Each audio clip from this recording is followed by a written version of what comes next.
Please, stop. Those were the final cries of a teenage girl, recorded on a tape so disturbing, seasoned investigators refused to hear it a second time. Not because of what was seen, but because of what was heard. In the late 1970s, two men drove a seemingly ordinary van across Southern California. They didn't rob banks. They didn't wear masks. They hunted. Teen girls. Innocent lives. This is not just a story about murder. This is a story about manipulation, control, and the darkest corners of the human soul. This is the case of the Toolbox Killers, and the tape that would shock a nation. Lawrence Bittaker and Roy Norris met in 1977 at the California Men's Colony, a state prison known for housing some of California's most troubled offenders. On paper, they couldn't have been more different. Bittaker was calculated, intelligent, and often quiet. Norris was impulsive, emotional, and easily influenced. But inside those prison walls, they found something sinister in common, a shared hatred toward society, and twisted fantasies involving control over young women. Instead of rehabilitation, their time behind bars became a planning ground. They spoke often about what they'd do when released, how they'd lure victims, where they'd take them, and how they'd make sure no one could stop them. Just months after leaving prison, they made their reunion official. Their plan was in motion, and Southern California had no idea what was coming. To the untrained eye, it looked like any other van, a silver 1977 GMC cargo model with no windows on the sides. But for Bittaker and Norris, it was a tool, a trap, a weapon.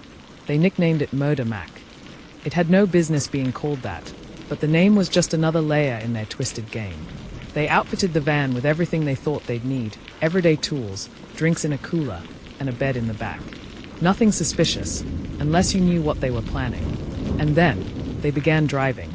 Not to a job site, not to a friend's house, but to local high schools, parks, beaches. They looked for girls walking alone. Girls who smiled politely when spoken to. Girls who didn't see danger coming. Their approach was almost always the same. Pull up beside a teenager walking alone, offer a ride, or ask for directions. Sometimes, Bittaker would pose as the calm driver. Other times, Norris would strike up the conversation. When someone agreed to help or accepted a ride, they'd thank them with a smile. Then, the doors would lock. They weren't impulsive. They were deliberate. They often drove hours away into remote mountainous terrain, far from streetlights, far from traffic, far from help. For months, the disappearances made no sense. 5 girls vanished between June and October of 1979, each between the ages of 13 and 18. All healthy, bright, and full of promise. All gone without a trace, and no one was connecting the dots. On Halloween night, 1979, 16-year-old Shirley Lynette Ledford was heading home from a party. When a van pulled up beside her and the driver offered a ride, she accepted. What she didn't know was that this ride would be her last, and that her final moments would be recorded on a cassette tape that would later become infamous in criminal history. What's on that tape has never been publicly released, and for good reason. Law enforcement who reviewed it described it as one of the most disturbing audio recordings ever created. It wasn't just what was happening, it was the way it was being done. The coldness, the deliberate cruelty, the total lack of empathy. Even hardened detectives had to leave the room when it was played in court.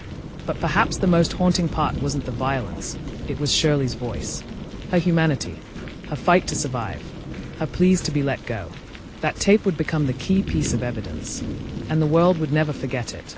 As with many criminal partnerships, loyalty faded quickly when pressure mounted. Roy Norris was the first to break.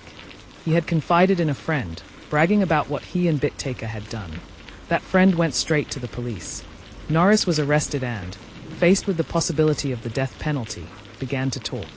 He confessed to everything: names, dates, locations. He even led police to the tape and the van.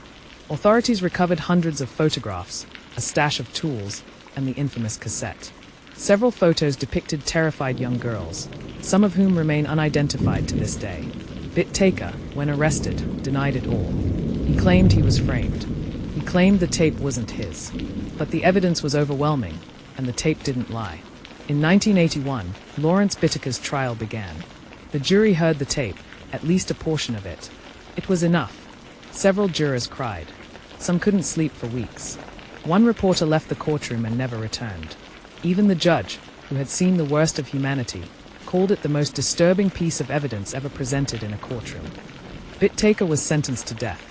He spent nearly 4 decades on death row and died in 2019 of natural causes. Roy Norris accepted a plea deal and received 45 years to life. He died in prison in 2020. Neither man ever showed true remorse. Neither man publicly acknowledged the full extent of what they'd done.